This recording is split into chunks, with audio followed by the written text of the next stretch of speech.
Greetings YouTube viewers, CKing180 here with another vid. I know it's been a while, but I haven't had a camera to film any videos, but I just got this one returned to me and it's in good shape and it works, and I'm going to start making more videos.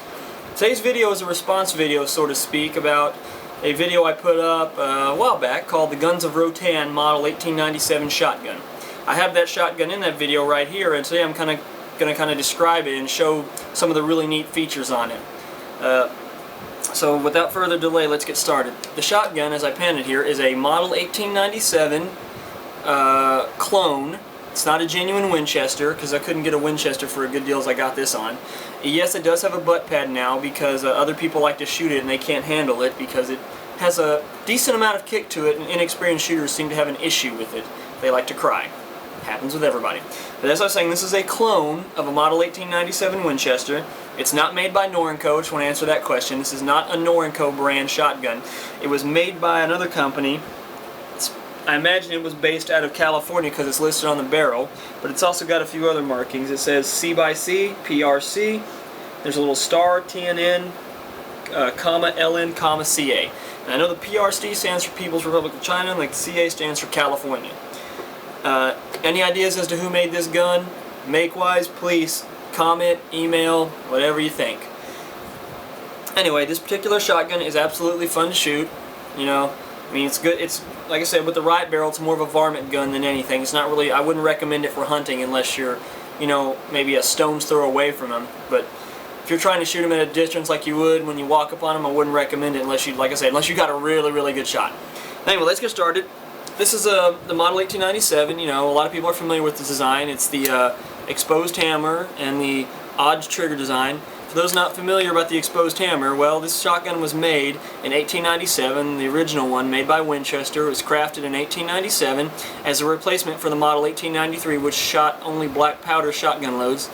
This one was made to shoot modern-day ammunition, the modern-day 2 3/4 rounds. The exposed hammer was an early concept. They don't do it anymore because they've perfected the internal hammer system, which works a lot better. It's a little safer, because if you get that caught on your clothes and it comes back and strikes the firing pin, you're going to have a really bad day. But let's start by explaining a few things on it. A lot of people have seen this when they pull the slide back on this shotgun. So you got to pull it kind of hard, and I'm holding it in a weird angle. You'll notice that this comes out and this comes out. Okay. What this does is when you rack this thing back and slide it forward, as long as you don't have your hand on the trigger, it cocks the hammer back, the exposed hammer back, and gets it ready to fire. Like I said, this has been perfected nowadays with the internal hammer system, but this is where it got started. As you'll notice, when I pull this slide forward, the hammer is now in the firing position and ready to go. Also, the hammer had 3 positions. It had decocked, half cock, full cock. Just like us handguns of today, where this is where decocked won't fire, but enough pressure could probably hit it and set the round off. Half cock is probably the best way to have it. It's in safety mode. The hammer won't fly forward. The trigger won't move. And then there's full cock when you're ready to just go off and start firing. But the other part that y'all see, the one coming out of the magazine tube, what that does is that pulls the neck. That's basically your early version of taking the shell from the magazine tube and putting it up in the chamber. Because you notice it goes up. What it's doing is you can hear it actually drops down so the shell can come out of the tube, hit the little release there, and pull it out and send it up into the magazine. Or like I said, early design, but very successful. The shotgun was used from the time it was made until roughly about the 1960s, with much success. Went to World War I and World War II.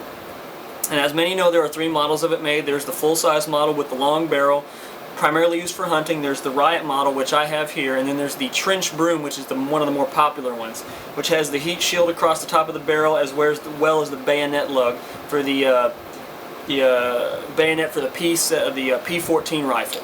I believe that's what it's called.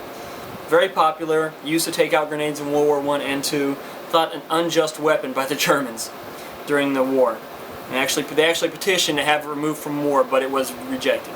But let's get to the little devices on it so everyone can kind of get an idea how it works. Okay, if you'll notice right here, you got a button here, and you've got a little button right there. Okay, the first button is pretty easy to figure out.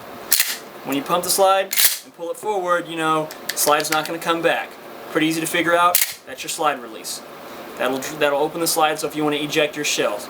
But why do that and be noisy when you have this gun? This gun has a little device on it that made it a little easier to take your shells out without making too much noise. Not a whole lot, but enough.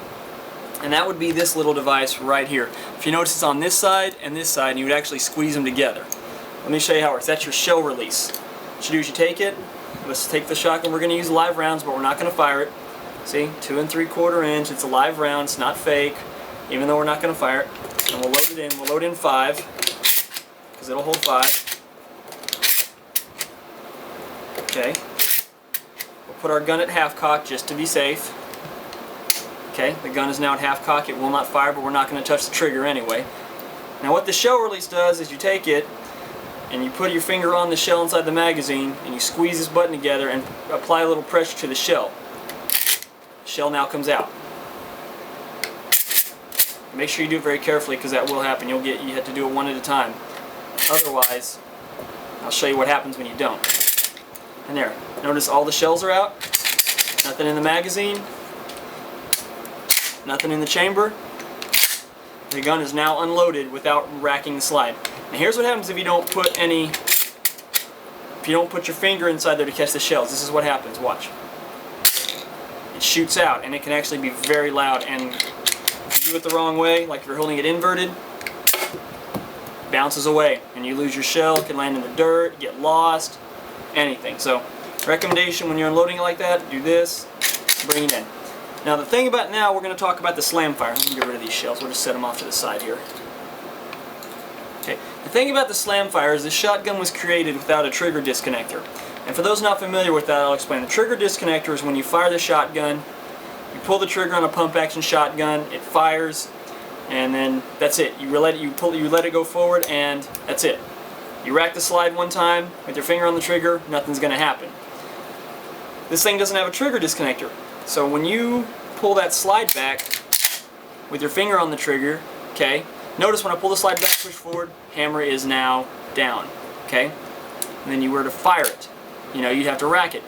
But if you load this thing up, rack the slide one time, get in that position, hold the trigger down, when I slide it forward with that finger on the trigger, the hammer is up because it has fired. There's a trigger disconnector in there that was not made because, as I said, this was an early shotgun. It was made in 1897, and they hadn't had a trigger disconnector because there was not really many pump-action shotguns. Now there was another shotgun or two made before this one. The only ones I can think of course, was the 1893 Winchester. There was another shotgun made by Spencer, same company that makes the Spencer repeating rifle. And they made an 1882 model shotgun. I don't know much about that one though, unfortunately, but this pretty much concludes the video. There's not really much to say. I don't have a whole lot to tell.